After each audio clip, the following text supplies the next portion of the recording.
ibihe byiza kabisa kuri mwese mudukurikiye kabisa bakunze ka Rwanda football aho muri hose twizere ko mumeze neza twizere ko nta kibazo nta kintu kabisa mukomeje kugenda mugira abari hano mu Rwanda bifurije kugira ibihe byiza kabisa abari hano i Kigali twizere ko nta kibazo mufite abari mu nyongera kabisa zo mu cyo Kigali nizere ko mumeze neza ubwo ndavuga za Bugesera kabisa za Kamonyi nizere ko mumeze neza ari mu bindi bice by'igihugu namwe kabisa nizere ko mugomeje kugenda mugira ibihe byiza hanyuma rero abari hanze y'igihugu namwe ndabashuje mbifurije no kugenda mugira ibihe byiza cyane hanyuma rero ni iki tuganiraho mu ikipe ya Rayon Sports ubu tuvugana nkaba nibereka kabisa kuri i Kigali i Kanombe kibuga mpuzamahanga cy'indege cya Kigali i Kanombe ubu tuvugana kabisa niho ndi kabisa niho nibereye wakibaza ngo nagiye kureba iki nagiye kureba uwitwa Elitse Ruvumbu ese ko byakomeje kugenda bivuga ko uwitwa Elitse Ruvumbu Nzinga ashaka kuba yasesekara ahangaha i Kigali ese nagiye kureba ndebe kuko Ruvumbu abasha kuba asesekara uwitwa Elitse Ruvumbu Nzinga Lomagise Kongore ubu tuvugana nibwo amaze kuba yururuka indege uyu musore kabisa akamaze kuba ashyitsa ibirenge bye kabisa ahangaha i Kigali kabisa akubutaka bw'u Rwanda uyu musore witwa Elitse Ruvumbu Nzinga ntabwo aje wenyine azanye n'uwitwa Nshimirimana Ismail Pichu uyu ni umusore w'umurundi kabisa twamenye mu makipe agiye atandukanye mu ikipe ya APR FC ndetse no mu ikipe ya Kiyovu Sport aba bagabo bakaza ngo baje gukora iki aba bagabo baje mu biganiro bya nyuma n'ikipe ya Rayon Sports ushaka kwitebaza ngo ese Rayon Sports ko yahanwe na FIFA baje mu biganiro kabisa abikora iki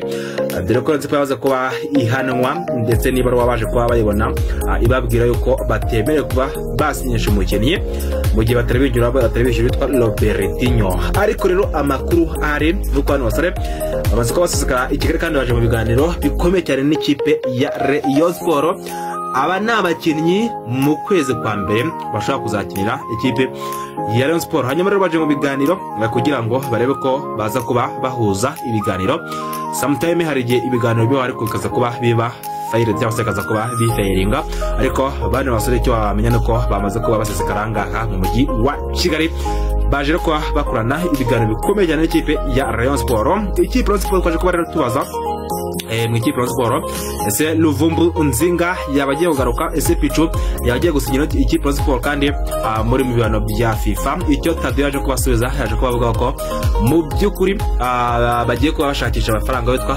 Robertinho miliyoni zirenga 24 byo kwa kabisa bashakisha akaba bamwishyura babifashijwe n'umuterankunga wabo mukuru ari we Skol umutoza akaba bamwishyura ariko yaje kubavuga ko kino kibazo cya Robertinho kigomba gukemuka vuba kugira ngo bano bakinnyi uwitwa Elitse Ruvumbu Nzinga Lomagise Kongoleze ndetse no musore twa Nshimirimana Ismail Pichu bagomba kuzaba basinya mu ikipe ya Sport ibi ngibi bigiye kwita bituma dupanga 11 b'ikipe ya Sport Rayon Sport ihanda Rayon Sport izica umuhisi n'umugenzi yo kwifanga mana we mana sinijoro Rayon Sport irimo Farenganye Rayon Sport irimo Yusudianye Rayon Sport irimo Ndikumana Sumani Elitse Ruvumbu Nzinga n'indi uzayitsinda APR none ushobora kuba izatsindwa nayo muri returo tugiye kuba tubyinjira kabisa twaje kuba tumenya ayo makuru yose ariko rero ko tubyinjiramo byose tukabirambura reka mbanze nshimwe umuntu nkurikiye wese bambwiye abanyagaza nagwereze umugisha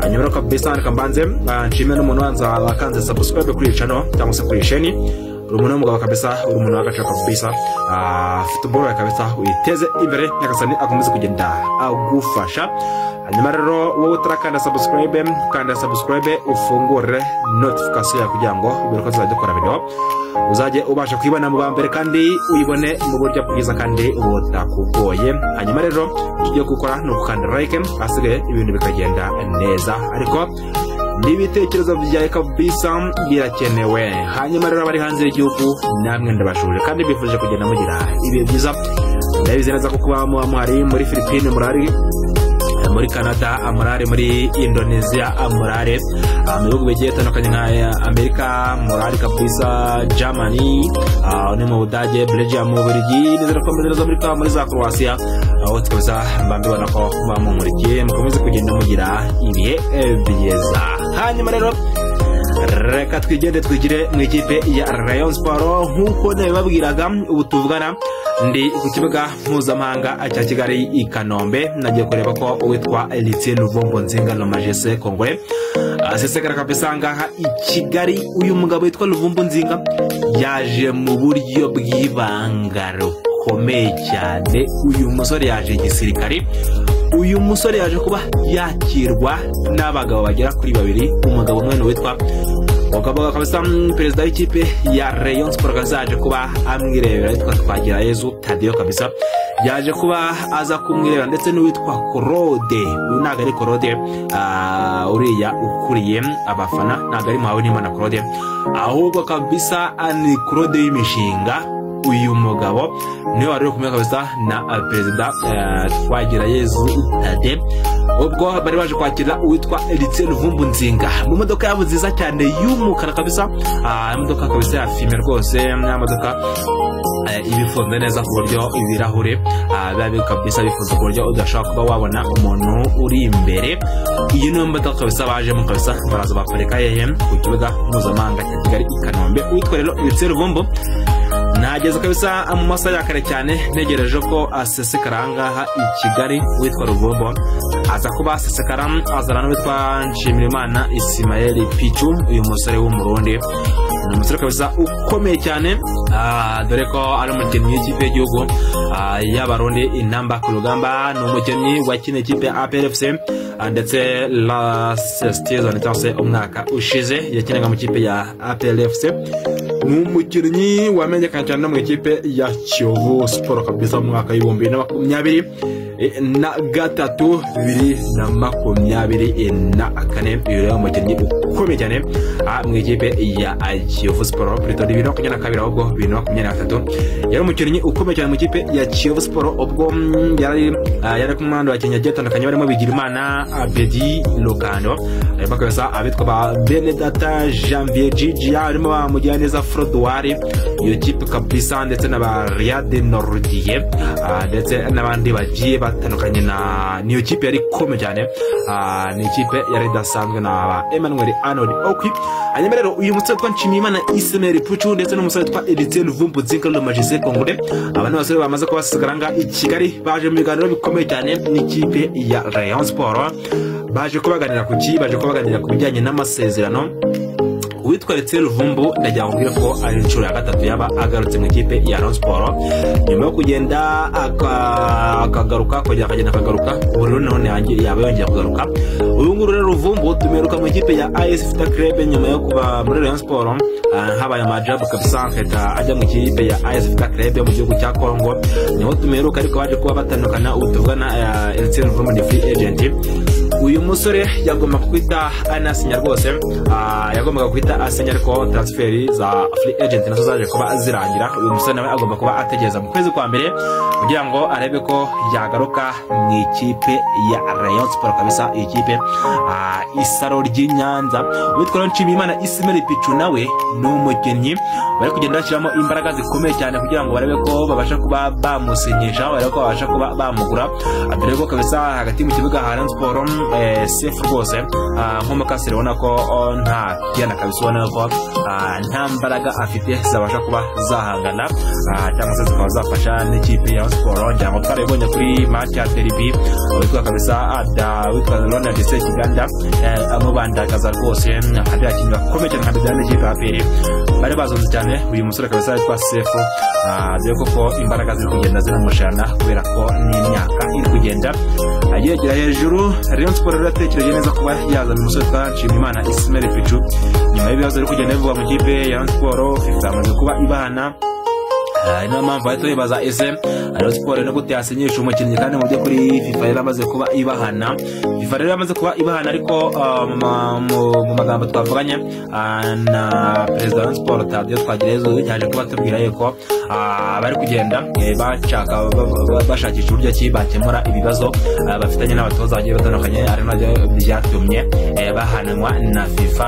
Bafatanya rero ikibazo gikomeye cyane witwa Robertinho, ari nawaje kuba ubariga rwose, bakaba bamurimo miliyoni 24 ndetse n'umukinnyi witwa Suleiman Dafe, ni umusore ukomeye cyane uwo munyamari, nawaje kuba bamwirukana mu buryo bunyuranyije n'amategeko, akaba no mpamvu nawe uyu musore yaje kuba kabisa abashyira ku gikarango kabisa, arabarega barabakaranga utungana, bakaba bamaze kuba babahana, ariko yaje kwatubwira ko byanga byakunda ukwezi kwa mbere witwa Ruvumbu Nzinga agomba gusinyira ikipe ya Sport akayikina nka nimero 10 ndetse no Nshimiyimana Ismael nka nimero 6.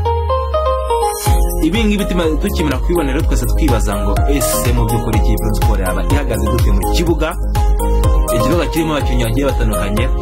Rayon Sport turayipanga irimo kugenda ivuga ko mu kwezi kwa mbere agomba kuzaba hagorwa n'abandi bakinnyi by'umwihariko bakina mu myanya y'inyuma, ariko nka nimero 3 tukagenda bifuza umusore wa Marine witwa Rutayisire Amani, ni umusore wo kugenda bifuza cyane mbere yuko nyuma yo kubona ko uwitwa Musore Prince kabisa nta kirimo, uyu musore witwa Pense Musore Sheikh, ubona ko uyu musore mu Burundi byanze rwose mu kipe ya Sport byarananiranye. Ikipe ya Sport kabisa ntabwo ari byiza, urwego rw'abakinnyi bayo ruraciriritse, ubona ko nta kigenda. Ikipe y'igihugu yarahamagaye ariko harimo umukinnyi umwe wenyine muri Rayon Sport witwa Cindy Paul Jesus, nawe ni umubenceri muri Rayon. Wajya kureba mu ikipe ya APR ugasanga abakinnyi bayo bose bahamagawe mu bakinnyi bose babanzamo. Rayon Sport ugasanga ni ikibazo gikomeye cyane, abanyarwanda ntibahamagarwa byibuze. Wakabaye kuba ufite abanyarwanda babi ariko byibura ufite abanyamahanga beza, akaba rero byagufasha kuba watwara shampiyona ndetse no kuba watwara n'ibindi bikombe bigiye bitandukanye. Hanyuma rero nyuma kubona urwego rw'abakinnyi ruri hasi, Rayon Sport impamvu batekereje kuzana Pichu ndetse na Elixir Ruvumbu Nzinga Lomagise Kongwe. Hanyuma reka tunyarukiye muri 11 bashoboka ikipe ya Sport igomba kuzajya ikoresha mu kwezi kwa mbere. 11 kabisa burwembe, 11 bakomeye cyane, 11 abazungu kabisa ku mugane wa wasi rwose, babona ko baba bari abazungu rwose, 11 baba bagororotse. Mwizamu sasa uwitwa Pavel Nzina agomba kuzajya bahagaze mu izamu, hanyuma iruhande rw'ibumoso hagomba kuzaba hari uwitwa Rutayisire Amani, ni umusore w'ikipe ya Marine, ariko mu gihe azaba atazaza hazaguma umusore Prince. Hanyuma iruhande rw'iburyo ni Serumogo Ari Omar, ariko uyu mwanya wo kuri kayo nabo bagomba kwashakira umukinnyi yo kugenda bavuga ko witwa Umukiza Obedi, ni umukinnyi yamukura agomba kuzaza muri Rayon kabisa mu mwaka utaha. Uyu mwaka yagombaga kuza ariko biba ngombwa ko yari agifite amasezerano y'umukuriza ko bibahenda birangira batamuzanye. Hanyuma rero muri defense uwitwa Yusuf Dianye ndetse na Kabange ntibagomba kuzaba bahagaze muri ino defense. Hanyuma rero kuri 6 no umusore witwa Nshimiyimana Ismael Pichu, ni umusore w'umurundi. Hanyuma imbere gato cyane ni umusore witwa Bigirimana Abedi Lokando, ni umusore w'umurundi. Hanyuma nimero 10 kabisa mwenyewe kabarewe Elixir Ruvumbu Nzinga Lomagise Kongwe, ni umusore w'umukongomani. Banzumve iyo mediane, ndashaka gukutira comment. Iyo mediane yigereranya na mediane ya Ronald Sekiganda, Dauda Seidu Yusufu ndetse na Memer Rauf Dao. Iyi match yari turi umanyarwanda, iyi match yari turizaho Rayon Sport na APR, ahantu hazagumu APR mwa abanyarwanda mwa APR nubwo yatsinze bitatangana, izitonde cyangwa twabibonye mu byatsindije Rayon Sport. Ni Mediane yari irimo witwa Sefu, irimo umusore witwa Richard na Bedi. Mediane ntiyagendaga, ariko Mediane zaba irimo Nshimiyimana Ismael Pichu, irimo Bigirimana Bedi, irimo Kabuhariwe Elixir Ruvumbu Nzinga ahangaha agomba kuzaga umuntu mw'abanyarwanda mwe ahangaha ibishirira bizaka mw'abanyarwanda mwe ahangaha hazaga umuntu. Iyi ni mediane byibura mundi Rayon Sport yakwiye kubifite. Iyi niyo mediane dukeneye muri Rayon Sport. Hanyuma rero sasa batatu bagomba kuzaba bashaka ibitego uruhande rumwe. Mwumva ukuntu Rayon Sport zabikaze nk'abantu mwe. Tadeyo nativangira, Tadeyo koko nk'uko yabitubwiye nagura bano bakinnyi.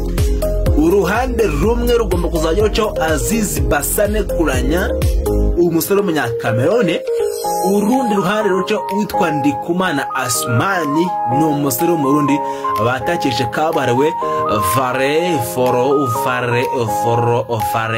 Ganye, ni umusore w'umunyasenegal. N'abantu mwe ikipe ya Rayon Sport nta kipe izayitambika ndakura yanga mu Rwanda, nta kipe izayijya imbere mw'abanyarwanda mwe. Utuvuganira mu tugaruye Singida Rayon Sport ipanze gutya yahirasa bine, kuko banza wumve imbaraga zaba ziyongeyemo.